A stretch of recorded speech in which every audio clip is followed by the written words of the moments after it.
This is the Cubs Postcast, your instant game reaction for the Chicago Cubs. Part of the Locked On Podcast Network. Your team every day. What's up, everybody? Welcome into the Locked On Cubs Postcast here on the Locked On Cubs YouTube channel. Joe George here with you. Follow me on Twitter, Instagram, TikTok, all at Joe George Radio. Jameson Taillon has a home run problem. We're going to discuss that here in the first segment, the missed opportunity for the Cubs in the sixth inning and the fact that this team just seems to be allergic to sweeps. They win the series against the Marlins. Like, that's good. Jameson Taillon had a quality start. That's good. But your bats are slumping. And Jameson Taillon gives up 3 solo home runs, and the Cubs lost this game 3-1 on a night where the offense was pretty quiet. And honestly, it was pretty quiet throughout this Marlins series. You won 2 out of 3 games, but it really wasn't that great. You had the 5th inning in game 1 where you got all 5 of your runs. You had in yesterday's game a couple spots from PCA, and then obviously the miracle in the 9th. And in this game, your offense largely does nothing and really needed almost a miracle to happen there in the 6th to actually have a chance to score runs. And we'll get right to that because before we get to Jameson Taillon, we got to get to the turning point of today's game. Time to reveal where the game was won or lost. It's the turning point. So even though we can mostly blame Jameson Taillon for the loss of this game, look, this game is lost in the 6th inning here, okay? Kyle Tucker, who desperately needs a hit, does a check swing, somehow gets a double out of it. I mean, it's just a miraculous hit, basically, at this point. But he gets a double there to start the 6th inning. You end up getting Carson Kelly walk, PCA. So there's 2 outs in the inning. PCA comes up. He throws down this bunt that goes up to like an up and in cutter.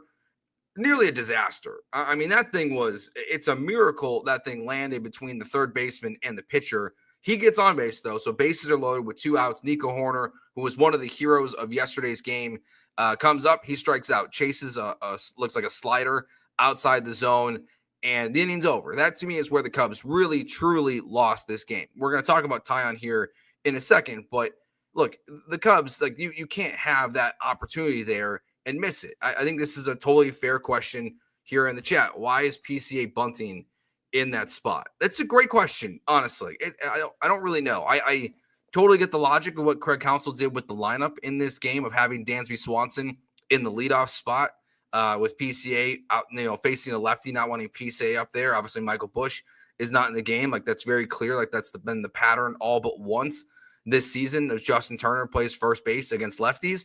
But I don't know why Crow-Armstrong is bunting in that situation. I know he hasn't been on fire of recent, but he also seems to just, I don't know. I'd be curious to ask. I don't know if Craig Counsell will be asked about this today, but it does feel like PCA just kind of bunts at his own will.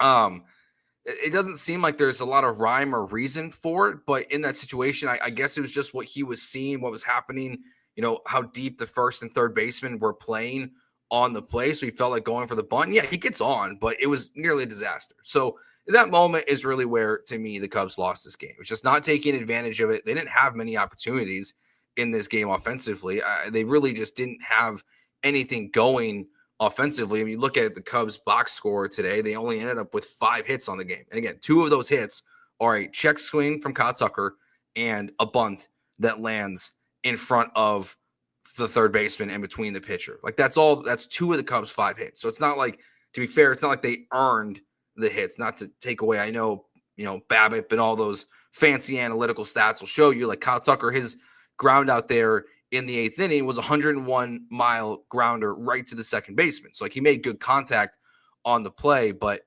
it's unfortunate what happened in the 6th inning. There's no other way to put it. It's just unfortunate that you had the opportunity with Nico at the plate and just really couldn't get it done in that inning. Ryan asks, how can the Cubs be okay with 1 sweep all year? Yeah, look, they're allergic to sweeps. That seems to be one thing we've learned about the Cubs is they might win the first 2 games, but the third game always seems to be, and I might be wrong here, this is more just like a gut feeling as we're talking about it here. It just feels like it's the third game. Just something's amiss in these games. And the Cubs can't get the sweep today, but you do what you're supposed to do. I think Matt and Sam, their prediction, we've talked about this over the last 2 days, is 15-6 over the next 21 game stretch is what you need to be doing. You won 2 of the first 3 games. Yeah, it would have been nice to get the sweep. But at the end of the day, the Miami Marlins are a professional baseball team. Like, they're out there, they've got some potentially good young players, I would call them. Obviously, this Stowers guy just hitting tanks all over the place against the Cubs. 3 home runs in the last 2 days. It's 2 home runs and a triple in this game, and that leads us to Jameson Taillon, who it's funny when you look at the box score, and they showed it in the broadcast there. If you look at just the raw numbers of today, Jameson Taillon, quality start, 7 strikeouts, 4 hits. That's what you want from a starting pitcher. That's a good outing. The problem is your offense didn't help you, and the three of the 4 hits he gave up were solo home runs. Like that's the problem. It's not just this game. If it was just this game, I would say nothing to be alarmed about. Nothing to say, okay, he's just giving up solo home runs. At least there's nobody on base, so he's not giving up 2-3 run homers and getting blown out of games. They're just solo shots. He's just missing a couple pitches, and that does seem to be what's happening. Because again, he pitched well, it seems. Quality start, 7 strikeouts again, only 4 hits.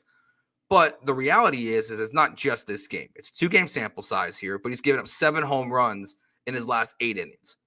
That's a red flag. That is the reddest of reddest red flags that you can have, to give up that many homers and that little amount of innings. I mean, to nearly be giving up 1 home run per inning is not good for Taillon. And it's fine that the rest of the pitching was good from him, but he's just making these mistakes where they were taking advantage of and hitting tanks right over Seiya Suzuki's head. It felt like every time. Obviously, there was the one to right field as well. Tough play by the fan there. But that's a lot of home runs and a little amount of innings for Taillon. And that to me is now something that we have to keep an eye on for the next start with him, is when he comes up again against the Marlins, I would presume, in a handful of days here on his next start. What is the outing going to look like? Because if we get a third outing where it's another day where he's giving up 3-4 home runs, then I think it has to lead to a much, much bigger conversation. But right now, you have to point out that you can't be an effective pitcher, even if everything else is good around you the rest of the day, if 3 of the 4 hits you give up are solo home runs. Because at some point, you're going to walk guys. You're going to have other guys on base, and the Marlins were bad enough for the rest of the offense was for them that at least that wasn't an opportunity. But to give up 7 home runs in the last 8 innings is a bad look for Jameson Taillon. And it's definitely something that we have to look at going forward and just keep an eye on, because that is definitely not sustainable baseball. It was 6 home runs in all of his starts before that. So the hope is obviously, trying to be optimistic here, is that it's just 2 weird games in a row.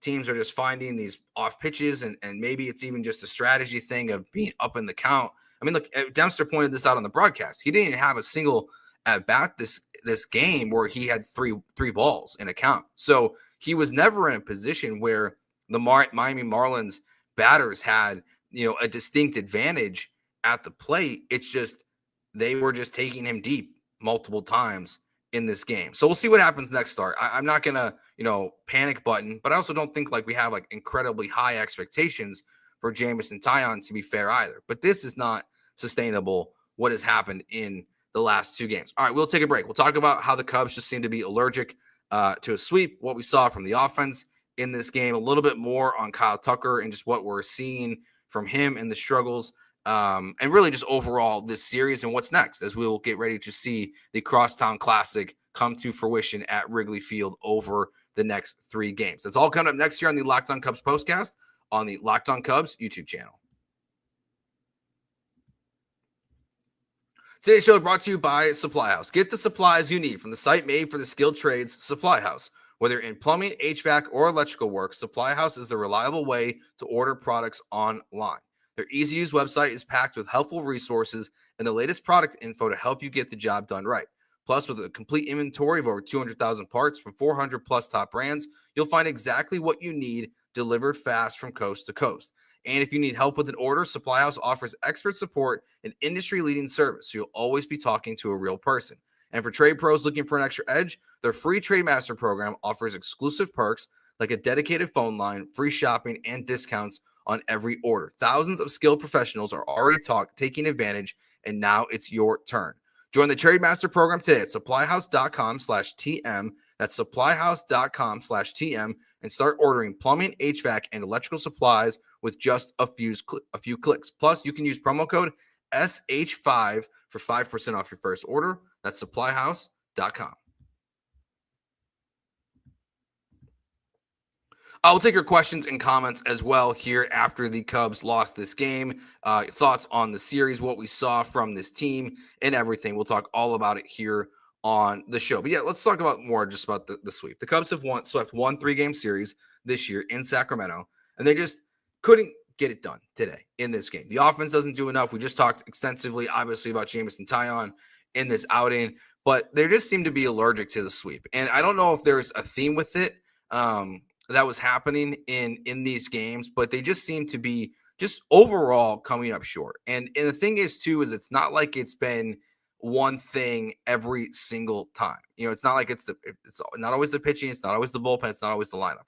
But when they have a position to sweep, they're just coming up short in that department. And look, and again, like, this is a professional baseball team. Like you're not going to win every single game. It's just unrealistic. I don't understand the overreaction to a loss when you've been as good as you've been this season. I know the last, I would call 8-9 days at this point haven't been the most enjoyable, but it's just a loss. You won the series against the Marlins. You're not going to sweep every single team. But again, it would be nice to sweep a team like the Marlins. It'd be nice to sweep the White Sox. It'd be nice to sweep the Marlins when you play them in 5 days. Like that's what you want to see happen. But the Cubs just don't do it in this game. But they're allergic to it. There's no other way to put it. They're absolutely allergic to it. I think this is a fair point from Steve here. Jameson is okay. 6 innings, giving up 3 runs. It's not that bad. Not a concern. Not the number 1 or 2 guy. The issue is the offense. You score 1 run, not his fault. That I do agree with.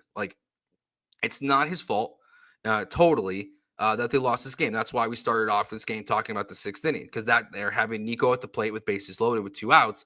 That's really where, to me, the Cubs lost this game. And of course, the lineup just didn't do anything. They weren't productive. They weren't really taking really productive at bats. I mean, this kid was throwing 98 gas in the beginning of the game. And the Cubs had some pitches that were going right down the middle that they were just looking at or just whiffing on at this point early in the game. So the offense, definitely, the lineup, I would say, is more to blame specifically for this loss versus Jameson Taillon, but it's the bigger picture with him that I think we have to keep an eye on at this point. 7 home runs in his last 8 starts. Just, it can't. That's not good. That's very, very not good. Cubs 0209 says, I miss April Kyle Tucker. Yeah, he's slumping right now. We talked about it yesterday. He rolls over on the ball when he's not hitting well, it seems. He's not elevating. One of the things with Tucker too and I think we're not seeing this just yet because of a little bit of the weather in Chicago, but something else I'll be keeping an eye on is I remember last year when he was slumping, he was doing this weird thing where as he was slumping, he would go glove to no gloves, and also would just not be wearing gloves at the plate. And then it still wouldn't get any better, and he would just go back to it. I don't know if it's a superstition thing, but something, a small thing, a little hint I'll drop to Cubs fans there is if you see Kyle Tucker take off his gloves, specifically, I would say when they go to Miami here coming up in a couple days, if the weather is not, perfect in Chicago at Wrigley Field, that might be something to keep an eye on, just because that is a key to where you can tell he's going through it. We actually saw another thing Kyle Tucker has done in the past on Mother's Day that went probably unnoticed by most. Last year on Mother's Day, he struck out in his first 2 at-bats with the pink bat, and he came up in the third one. I think he had a homer, actually. With it, we saw Kyle Tucker do the same thing this Mother's Day, where he had the pink bat for the first 2 bats, first 2 plate appearances, and then changed it. So I don't know if it's a superstition thing, but he's just going through it right now. And again, he had a 101, hit the ball 101 miles per hour on that double play there in the 8th inning after Dansby Swanson hit the single. So he's just kind of going through it right now at this point. But yeah, it's been, there's no other way to put it. It's been a disappointing month so far, the month of May. It's 14 days in, but Tucker is struggling. His batting average has dropped now all the way down to 263, going 1 for 3 in this game. I mean, we're seeing Carson Kelly, his batting average has dropped to 289. A lot of the guys who were hitting 280, 290, 300 something in the first month of the season, they kind of crashed back down to earth. And now the Cubs they need to find that the balance here. It's really gone from one extreme with the lineup to the other. There's no other way to put it. It has gone from red hot elite to struggling at best, and just not taking advantage of the opportunities that they were early in the season. The other thing I want to point to with the lineup that we saw in this game, and I think has been really indicative of what's going on over the last week or so, is again, this is another game where they only had 2 walks. That was something the Cubs were doing early in the season, as they were getting guys on base pretty consistently with walks. And that's another part of the lineup where it's not they're not getting that part of the job done, and they're just not getting those easy base runners that we saw earlier. So we'll just kind of wait and see if this lineup, what's it going to take to get them really rolling again, and just trying to find that balance from being, the best lineup in baseball to seeing what they can do now. So that'll do it for this show. The Locked On Cubs postcast will be back on Friday after the first day game against the White Sox. We'll be there all weekend as we get ready for the Crosstown Classic, in which, yes, my attitude will be different if they don't sweep the White Sox, because that's one where you got to sweep the other team. You got to sweep the Chicago White Sox. There's not even a question for me at this point. They're one of the worst teams in baseball, just like the Marlins, but it's the White Sox. You got to get the sweep this weekend. So thanks for watching. Thanks for checking us out. We'll be back on Friday. We will talk to you then. Matt and Sam will have their normal show up after this, as always, if you're here on the channel. So thanks for watching. Talk to you Friday.